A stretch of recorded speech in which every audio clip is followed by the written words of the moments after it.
आज शादी सुनो, राजा इब्राहिम अपने पुत्र के साथ रियाज सिंहासन पर बैठे हुए हैं। प्रजा की बातचीत, उनकी शिकायतें, उनकी जो कुछ भी वे कहना चाहते हैं, दरबार लगा हुआ है, सुन रहे हैं, समाधान दे रहे हैं। कोई शिकायत है उसे दूर कर रहे हैं, कोई सुझाव है उसे स्वीकार कर रहे हैं। पूरा दरबार भरा पड़ा है, अपने पुत्र को साथ बिठाया हुआ है।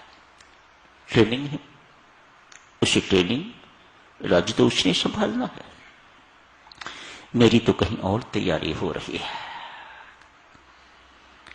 बाहर से आवाज आई, ऐसे लगा कोई झगड़ा हो रहा है, पता नहीं कौन। झगड़ा क्या है? एक व्यक्ति वृद्ध अवस्था में प्रवेश कर चुके हुए हैं, महात्मा है, वृद्ध महात्मा द्वारपाल से कह रहे हैं, मुझे भीतर जाने दीजिएगा, ये सराय है, मुझे इसमें रहना है। इनकी आवाज में बहुत मिठास है, विनम्रता है, सौम्यता है।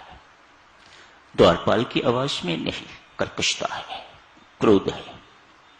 मूर्ख, ये महल नहीं, महल है, सराय नहीं।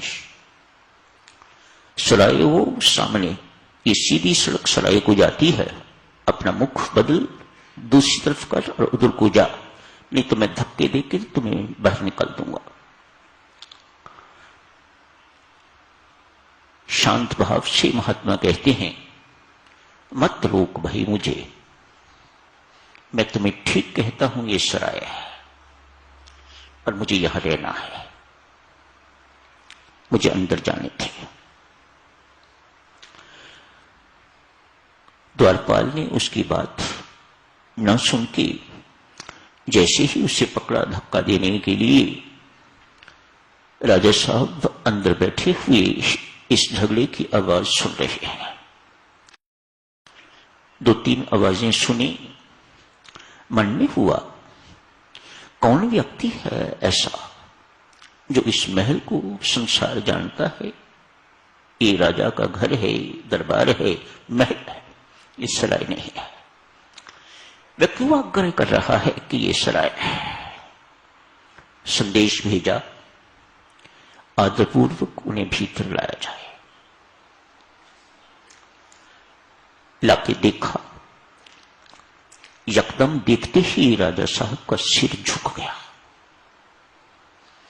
मानो भीतर बैठे किसी ने उसे कंपेल किया, ये वंदनीय है, इसको प्रणाम कर।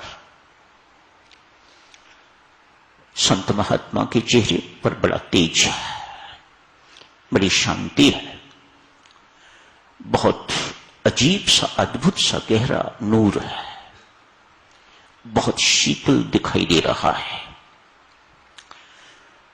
कहा, महात्मन, बच्चा बच्चा जानता है ये सराय धर्मशाला नहीं है, ये मेरा महल है, राजा का महल है। आप क्यों आग्रह कर रहे हैं कि ये सराय है? मेहरबानी करके आप रहना चाहते हैं तो मैं सराय में आपका प्रबंध कर देता हूं, आप वहां रहिए, या कोई दूसरी सेवा हो मेरे योग्य तो मुझे बताइएगा।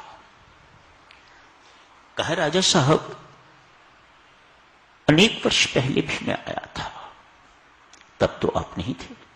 कौन था? मेरे पिताश्री। कहां है? महात्मा ने पूछा। कहा, महाराज, उनकी डेथ हो गई है, स्वर्गवास, स्वर्ग सिधार गए हैं। मैं उससे पहले भी एक बार आया था, तब तेरे पिताश्री नहीं थे, तब कौन थे? कहा मेरे दादाश्री थे। राजा साहब 3 बार आया हूं, तीनों बार मुझे अलग अलग व्यक्ति यहां मिले हैं। क्या भरोसा है चौथी बार आऊंगा तो मुझे आप ही मिलोगे, कोई चौथा व्यक्ति नहीं मिलेगा। ऐसे स्थान को मैं सराय न कहूं तो क्या कहूं, ऐसे स्थान को मैं धर्मशाला न कहूं तो क्या कहूं, ऐसे स्थान को मैं प्रतीक्षालय कहूं तो क्या कहूं। एक बिजली सी कौंधी राजा अब्राहीम के शरीर में। उसी वक्त सिंहासन से उठे, कहा महात्मन आप ठीक फरमा रहे हैं,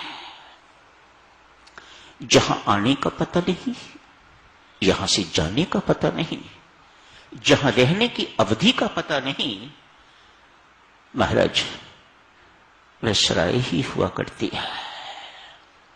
आप ठीक फरमा रहे हैं, आप आइए महाराज इस सराय में रहिए और मैं यहां से प्रस्थान करता हूं। राजा उसी वक्त सिंहासन से नीचे उतरे हैं। साधक जनों फिर कभी जिंदगी में वापस अपने राज्य में नहीं आए। आगे की चर्चा कल करेंगे साधक जनों। एक जिज्ञासु परमात्मा की खोज, शांति की खोज के लिए निकल पड़ा है।